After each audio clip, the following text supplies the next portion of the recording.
لا بەشی دووەمی بەرنامەکەمانە باس لە بابەتێکی گرنگەکەین لە مانگی پیرۆزی مەولوداین ستایش و وەصفی پەیامبەری ئیسلام درودی خوای لەسەر بێت لە شێعر و ئەدەبیاتی کوردی و بە دیاریکراویش لای شاعرانی مەزنی نێو ئەدەبیاتی کلاسیکی کوردی و وەروەها قەڵەمە ڕەنگین و جوانە نوێیەکانیشکەوە لە نێو شێعر و ئەدەبیاتی کوردیدا دەنووسن بە میوانداری زۆر بەڕێز شاعر و نووسەر مامۆستا عوسمان سەنگاوی قسە و باز لەسەرم بابەتە دەکەین. مامۆستاگیان زۆر بەخێر بن. زۆر بەخێر بێ. ئەگەر چاوێک بگێڕینەوە بە نێو ئەدەبیاتی کوردی لە بێسارانیەوە بۆ ئەحمەدی خانی و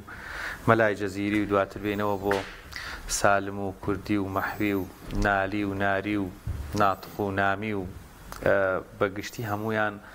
هیچ شاعرێک نابینی ئەگەر یەک دێڕیش نەبوو بێ هەر شتێکی نووسیوە لە وەصف و ستایش و گەورەی پەیامبەری ئیسلام. بەڕێستان چۆن ئەمە دەبینن یاخود ئیلهام و سەرچاوی ئەم پیا هەڵدان و نووسینانە و لەبیر نەکردنی پەیامبەری ئیسلام بۆچی ئەگەڕێنەوە؟ سوپاسانەکەم بەنای خوای گەورە میرەبان. سپاس بۆ بەڕێستان. مانگی ولایەتیش لە جەنابتان لە بینەرانی بەڕێز و خۆشەویست پیرۆزەکەم شەڵە مانگێکی پڕخێر و خۆشە بێت. ئەڵبەتەوەمان لەبیر نەچێت کاتێ باسی شاعرانی کلاسیکەکەین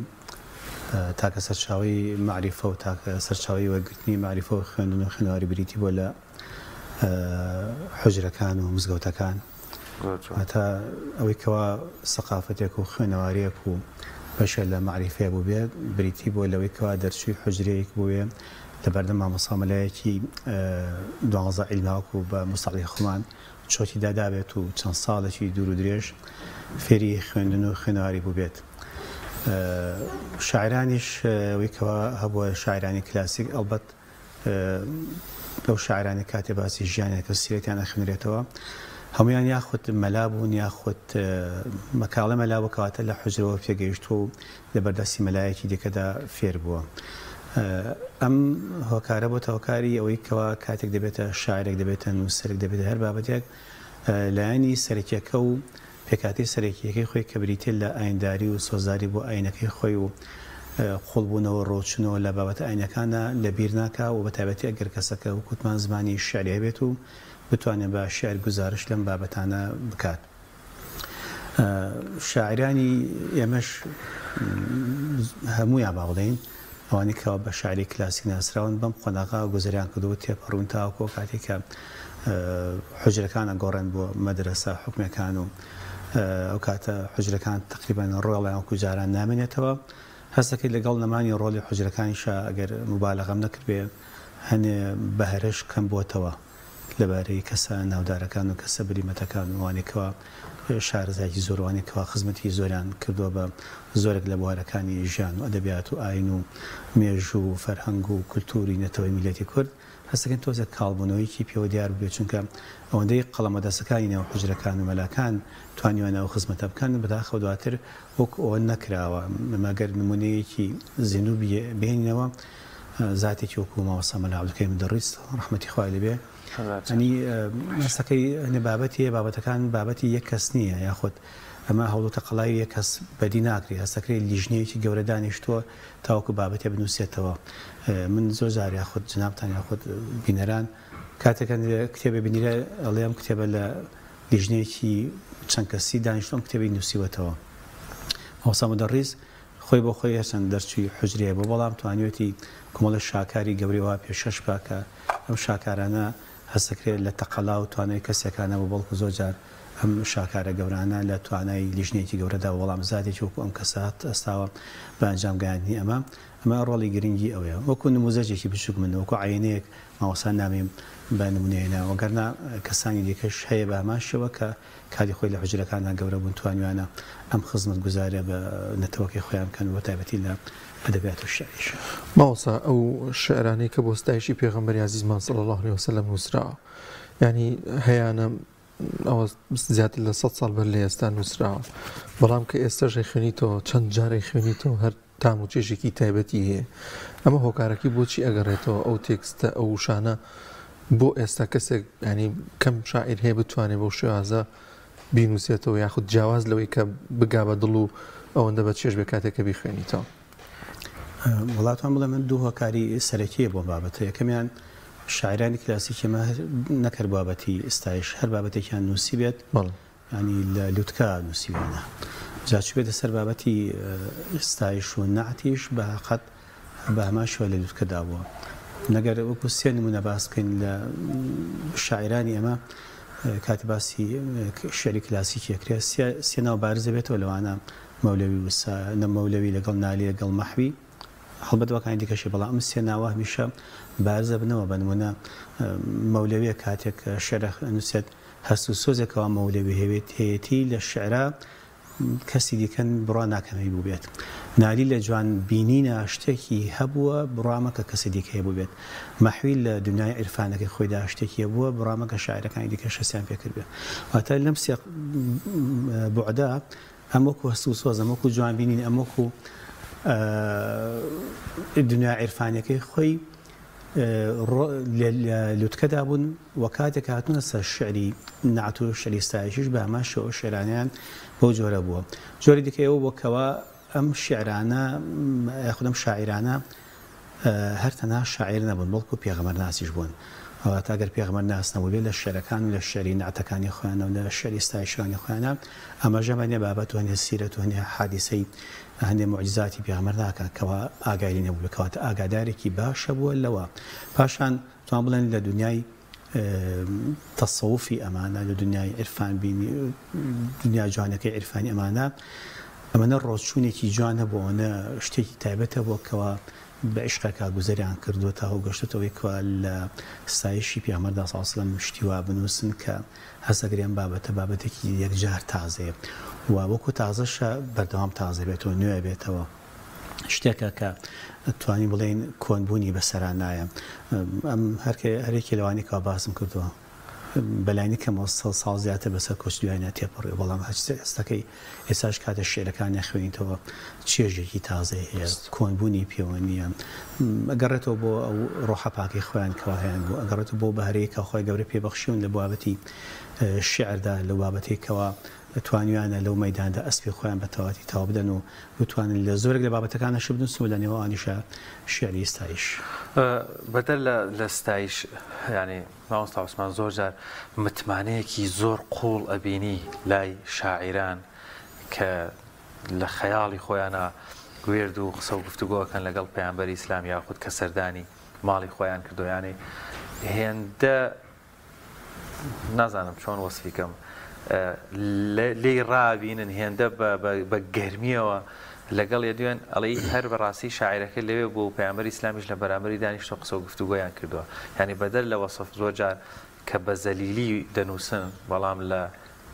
عرفانیەتێکی قوڵەوە مەسەلەن لوتفی زۆر جوانە فەرمێ یا ڕەسوڵ الله دەخیر و ڕۆژی نامەسیام غەیری تۆ هیچ کەس نییە بۆ من بێ پشت و پەنام ڕۆڕەشی دەرگاهی تۆم هاتووە بەر دەرگانەکەت عاجز و ڕسوای گوناهم خاکە ساری ڕووی جەزام یعنی لێرەیە ئیتر ئەکرێ بڵێن هەر هەمان ئەو بابەتانەی باست کرد ئەمە بوو بێتەوە هەمان ئیلهامی ئەو متمانە ئەو پشت و لێ ڕابینە بۆ پەیامبەری ئیسلام بەدەستەکەم ئەمان گەشتە و قۆناغێکەوە بڵێن قۆناغێکی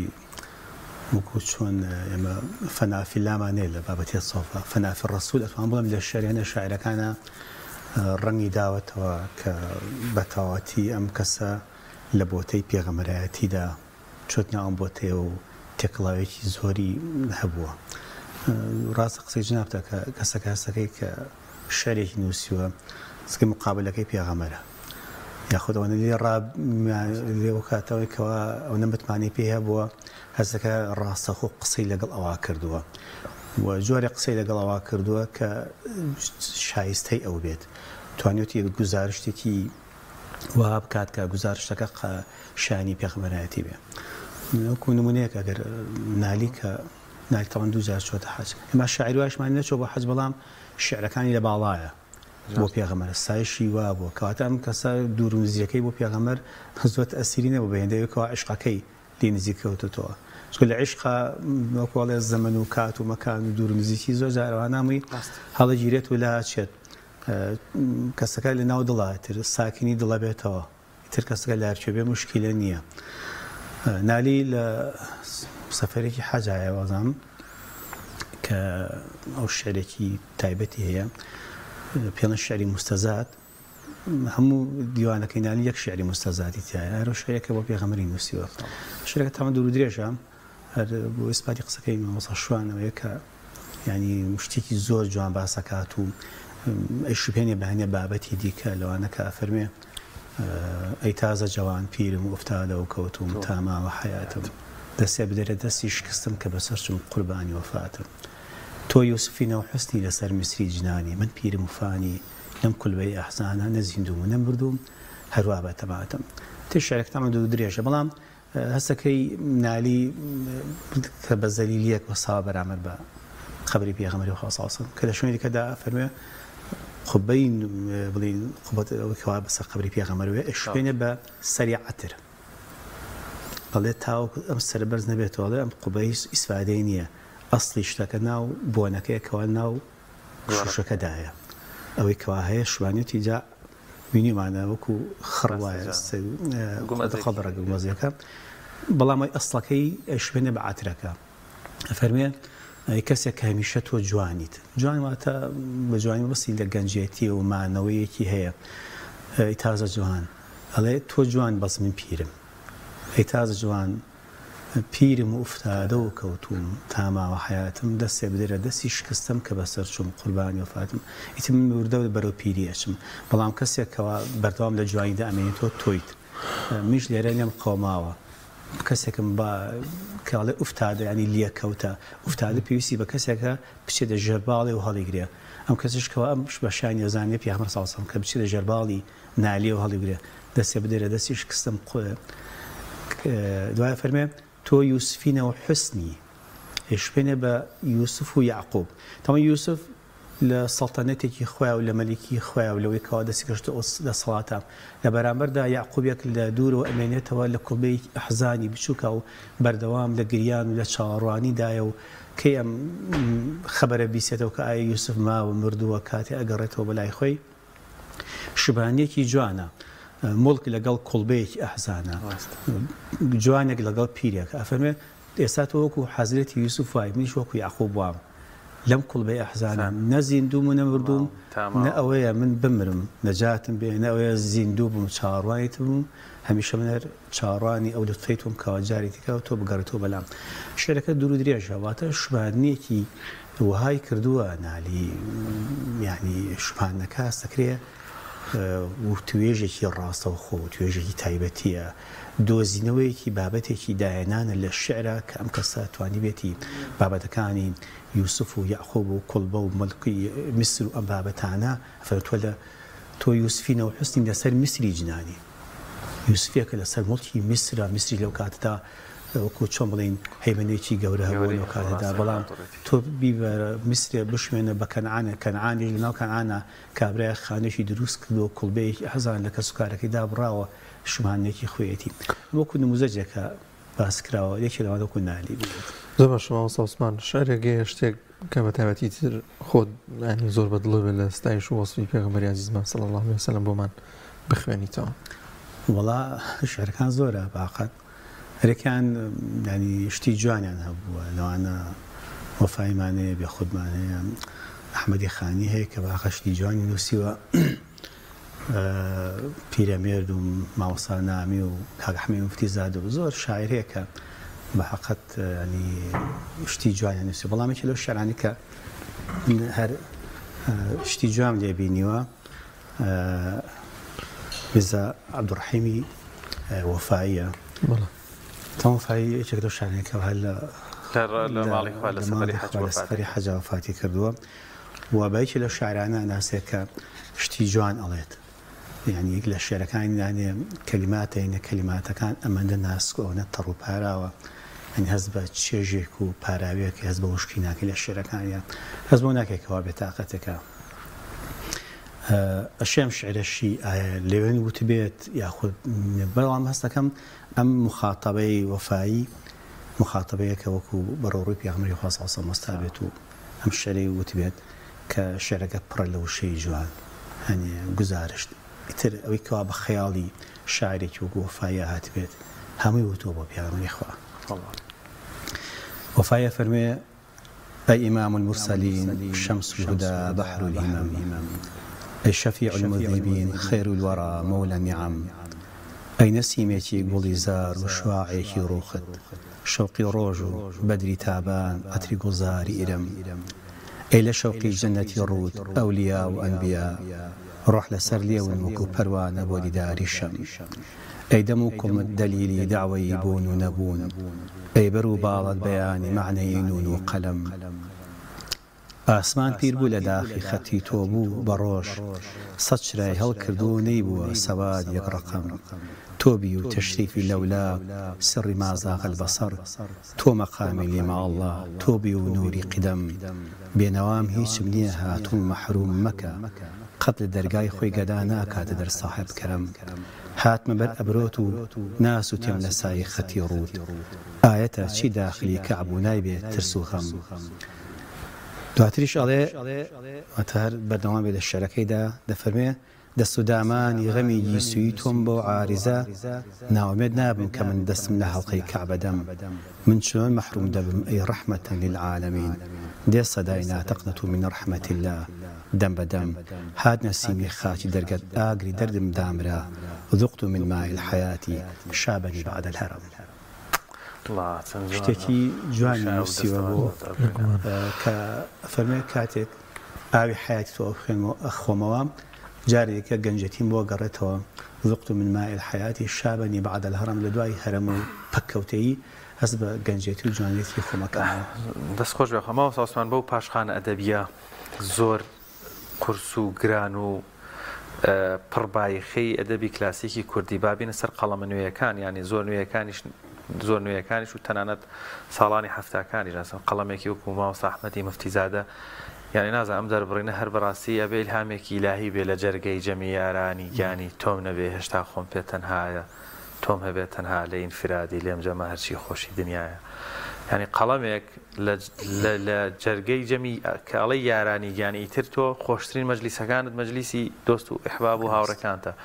ئەڵێ هێشتا ئەگە خەیاڵم لای تۆ نەبێ لە بۆ پەیامبەری ئیسلام هەنووسێ هێشتا خۆم پێ تەنیایە کەوت چۆتە زیندان و ئینفرادیشی بینیوەڵێ مادام خەیاڵی تۆم لایە لێرە بۆ من گرنگ نییە و لێرە وەکوای هەموو کەسم لابێ قەڵەمە نوێیەکانی کورد هەر لە بەڕێستەوە و تەواوی هاوشانی و هاوتەمەن و کەمێک پێشتر و ئێستا چۆن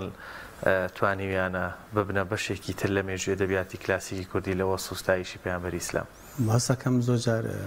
هەندێ بابەت لە زەمانێکە ئاوەستێت زاری وای شێڵەم ناوەستێت چونکە کاتی خۆی ئەگەر یەکێوە کەعبی کوڕ زوبەیر شعری بۆ پێغەمبەری خوا نووسی بێ صلی الله علیه وسلم لە دوای 1970 ساڵ تێپەڕەکەچی سەرکی نالی و سام لێرەوە سەر هەڵدنەوە هەروەها ئەحمەد شەوقیە ولد الهدى فالكائنات ضياء وفم الزمان تبسم وثناء يعني جبارة دست بأكاتوا رصافي أحمد بهماشوا معروف رصافي بقوله أويتو ناو شعراني كل خوش مع بهماشوا قريته السر مدرسة الشعري لقناقة كايتر قران كاري بسرايات أو قناقي كان نالي وسالم وكردي ومحيواني تابوتر قوري لو كاتي كوا بياخد يتآراوا تر لدوايا پیرەمێرد و دوایەوەتر بوردەوە بەرەو شەری حۆر گۆران و دواتیش وەکو جناب ئەمەش بێتە تاوەکو ئەو کاتە ئەمێنێتوە سەر ئەو بەهرەی کەوا کەسەکە هەیەی لە شێعرا دووەمیش ئەگەر هین نەبێ مبالەغە نەبێ ئەو عشقێکەوە کەسەکە بۆ پێغەمبەری هەبوو بێت تا عشقەکە نەبێت و ئیلهامەکە نەبێ هیچ دروست نابێت و هیچ نایەتە ئاراوە کەسەکە بەگە بڵێن زۆر لە خۆی کا شێعر بنووسێت شێعر زۆرکردن نییە لە خۆی بەهێندەیەوەکەوە کەسەکە ئیلهامێکە و بەیدێ و دڵ و دەروونێکی پاکیە و لەم دڵ و دەروونەدا شتێک هەڵئەقوڵێت ئەبێتە شێعر جناب ئاماژە بە کاک ئەحمەد کرد ینی کاک ئەحمەدێک لەوان دو شاعرە تازانێکەوە بڵێم لەو مەیداندا زۆر جوان پێکاوێتی لەو مەیداندا هەست بەواکەی کە ئەم کەسە هەر بۆ شعری نەنووسیوە ئاخر شاعرمان هەیە کە شعری نووسیوە بۆ پێغەمبەر حورمەتم بۆیان هەیە کە هەندێکیان لەبەرەوە بڵێن ئەو شعرەشی نووسیوە بۆ گفتاری و نیشتیمانی و سروو شعری وتە با بەشی بۆ هەبێت چکە شعرەکەەوە نەکرد و کاڵە هەر ناوی شعرە بەڵام مانە جارستەکەی ئەمە هەر ناوی شعرنێ بەڵکو دەربڕینێکی یەکجار تایبەتیە طبعا شعری زۆرە کاکە حنوتی زادە یەکی لەوان شاکارە جوانەکەی مەولوی نامێک کە یەکێکە لە شاکارە هەرە جوانەکان یەکی لەو شتە جوانانی کەوایەتی کە دەڵێ بە تەنهایی دانیشتووە ویستی سڵاواتێک بنێرێ بۆ پێغمبەری خوا صلی الله علیه وسلم بەڵام سڵاواتی جیاواز لە سڵاواتی خەڵکی دیکە ئەم سڵاواتەکەی دنەخشێنێ بە هەناسەی بەرەبەیان بە گوڵێک بە شاخێک بە بەرزیەک بە بۆنێکی خۆش بەدەنی قاسپەی کەو ئەم شتان تێکەڵکەڵێ هەموو تێکەڵ کە تێکەڵی کە ئینجابیکە بە سڵاوات تا پێکەنێ گوڵێ بە فیشنێ بەیانە لە کاوی کۆ ساڵان و ئەواڵان و شاه و سڵاواتی دڵسێنتر لە قاسپەی هەفتەوانان لە بۆی هەناسی وەرکەمەر بۆ پێشکەشی تۆ بە گیانی ئینسان بنی دڵی گیان تر سڵاواتێک کە فەرموویە تا پێکەنێ گوڵێ بەیانان کاتێک گوڵ دەمەکاتەوە پێەکەنێ بەدەم چۆ پێکەنێ تا پێکەنیان گوڵێ بەفوی شنی بەیانیان شنی بەیانان زۆر خۆشە گوڵیش کە ببینە دیمەنەکەی جوانترە لەکوێ بێ ئەم گوڵە لە کاوی کۆساڵان و ئەواڵان و شەوە ئەو شاخە بەرزەکانی هەورامانی ئەو زۆر بەرز و زۆر جوانیکیشە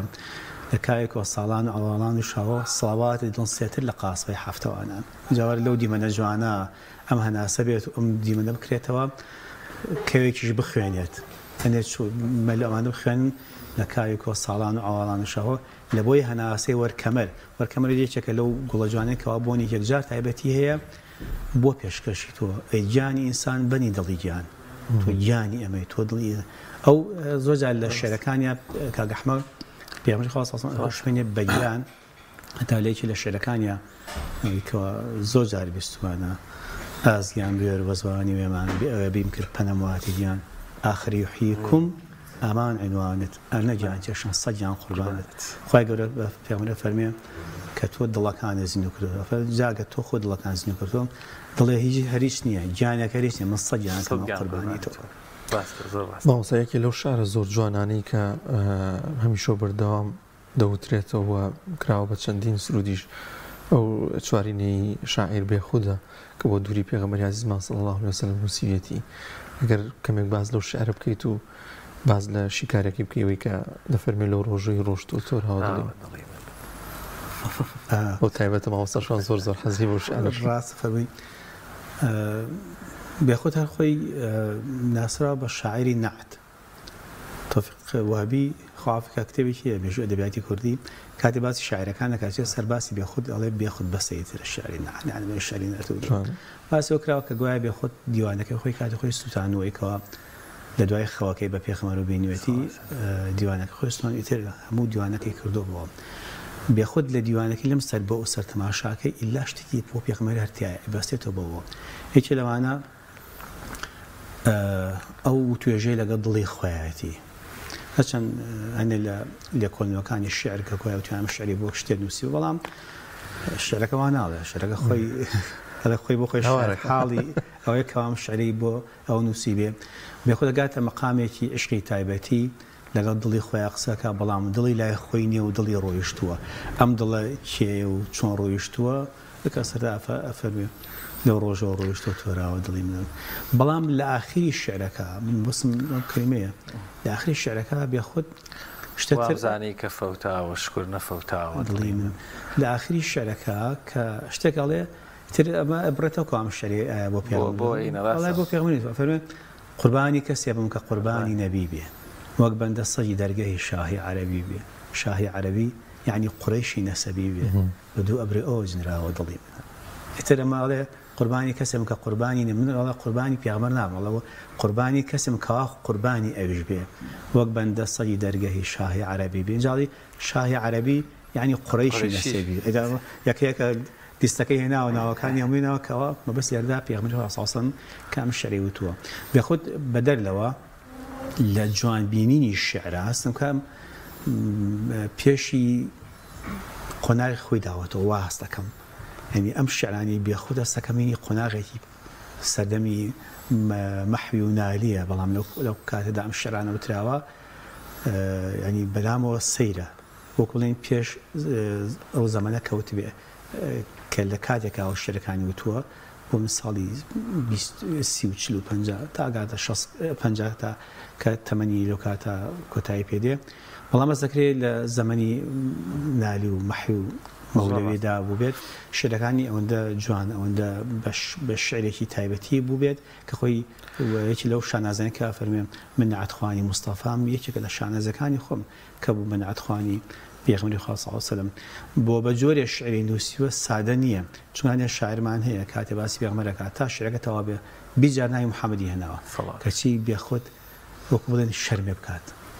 ئەم داولاکە شتە جوانەکانە بەسەرەوە بە پێغەمبەر کۆتاییە هەر ناڵێ هاتووە دڵم ڕۆشتۆ بۆ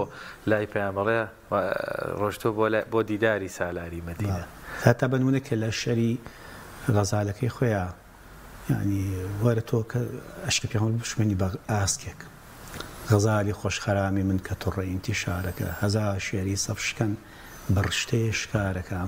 کە تیری غەمزە تیژ ئەکا لە جەرگ و سینە کارەکە کە قامەتی بەدەرەخە قیامەت ئاشکارەکە چ قامەتێ بەڕاستی لە سەروی جۆی بارەکە یعنی ئیشو پێێنێ بە ئاسکێک بە جۆی بارێک جاڵێ ئەم ئاسکەی من جیاواز لە خۆی عادەت وایە کاتێ لە دیمەنەکانی بینی شێرە پەلاماری ئاسیەکەدات بەس ئەڵێ نا لە دنیاکەی منە ئەشتەکە عکسە بێتەوە ئەڵێ ئەمە ئاسکە من پەلاماری شێرەکانیشدا و بە ڕشتەی سەرشانی خۆی هەزار شێریشی بۆ ئەگرێ کە مەوەس لێرەدا پێغەمبەرەڵە چونکە ئەوەی کەوا لە تیرەوەی ڕاوشکارەکە چی بەکارێنێ تیر و چاویشی بەکارێنیە ئەفەرمێ برژانی ئەم ئاس چاوی زۆر جوانە برژانی ئەم ئاسکەی من ئەمەندە تیژە لە جەرگ و سینی یەکسەر کارەکات هەرەوە نیەک بمێنێتەوە یەکسەر بەرجەرگ و سی کەسە کارەکەێتەوە هەزار شێری سەفشکەن بە ڕشتەیە شکارەکە لە شێر چییە؟ ئاسکەکەی من کە کاتێڵێ پەچەمی سەرشانەکەی خۆی دەتوانێت بە یەک دانەیە بە یەک تاڵیان هەزاران شێری سەفشکەنیشی بۆ بگرێت و ڕامی بکات و بخاتە بەردەستی تۆ دواتری بەخشێنەوەیکەوە ئەشوێنێ بۆی کەوام کەسە وەکو سەرویەک وەکو دارسنەوەبەرێک وایە کە بەردەوام ئایا بەژەریدا بڕات ئەنی شوانەکان یەکجا زۆر شێرێکی دوور و درێژە لێبارەوە ماوەستا عوسمان هیچ کاتمان نەماوە بەس بەڕاستی ئەمەوێ پەیامت هەبێ ئەمە گلەیە بۆ خۆمان با بڵێن ئیهمالیە لە ئێمەوە کە ئەو هەموو شێرە جوانە هەیە لە وەسف و سەنای پەیامبەری ئیسلام ینی هەر بەڕاستی و شعرێ بێخود کاڵێ لەو ڕۆژۆ ڕۆیشتۆ تۆراوە دڵی من ڕەنگە 20 جاکرابێ بە گۆرانی و بە باڵای کچا هەڵگوترابێ و بە باڵای خانمێکە لە کاتێکا و بەڕێزوتر لە چەند بیتی شعرەکەی زۆر بە جوانی بێخودام قەڵەمی ماندوو کردووە هەر ئەڵێ بۆ کێم نووسیوە لە ئاخیری بیتێکەشا زۆر جوان ئەڵێ کە دیتر ترسم لەوە نییە دڵم بێسەر و شوێنەوە تا لە خزمەتی سالاری مەدینەیە ئەبێت چی بکەین دەست بگرین بەو خەرمان ئەدەبیە جوانەوە من بە سەراحەت بڵێم نوخبەی ئیسلامی ئەوەندەی کە سەرقاڵی فکرین و نە سەرقاڵی یعنی بابەتین کە دواتر سەرمالانیە ئیختیلاف و دەرەچێت دنیای جوانی ئەدەبیاتمان بیرچۆتەوە قسەکەی ماوەساڵەتی فەڵمەتی شاعیر دوای تەندروستی باش بەخوازم کەماوە بەر لێسە چوومە خزمەتی هەیگوت هەر مەلایەتی کورد بڕای بە شعر نەبێ لە دوای نوێژ ناکەم بەس باقەت جاوی کارەساتە مەکتەبەی کتێبخانەی مامۆسانی بەڕێزی ئێمە کە من لێرە ڕێز حرمەتم بۆیان هەیە فەراغی ئەدەبیاتی تابێ چونکە باقەت ئەوەی کەوا شاعیر بووە مەلا بووە ئەوەی کەوا جوانی ئەدا بە وتار و بە وەعز و شتەکانی ئەمانیش هەبریتێ لە بابەت ئەدەبیەکان کە لە بەیانە سحرێک هەیە في بيان السحر البيان للنطق السحر كيف أم سحريش بعقد تانش ديوان خدمتي أدبيات ناتوان لو أنشأ أدبيات خمان وبتواني استفادة زود سودي زود ل شمك جوانا كان بينين ك أتوان بلين سرچاوی یک جار باشه بو کسانی بانخواز و بو کسانی مامۆستایانی بەڕێز و خۆشەویستی ئاینی و بۆ تەواوی کەسانی کەوا بڵێن خەمێکیان ماوەسا کۆتا قسەمەوە بێ پرسیان لە ماوەسا مدەڕیس کرد وتوانە چۆن ئەم تەمەنە دوور درێژە بەسەر بروتی ئەدەب نێشت پیر بوو ڕاحی شاد بەڕاستی پێگەدەستی تا ئەبەت لە مێژووی ئەدەبیاتی کوردی و کلاسیکی کوردی دیار و دیاریش دەبێت تەمەنی تۆش دێژ بین عوسمان سەنگایی شاعیر و نووسری خوا بەخێر بێت سپاس دەکەین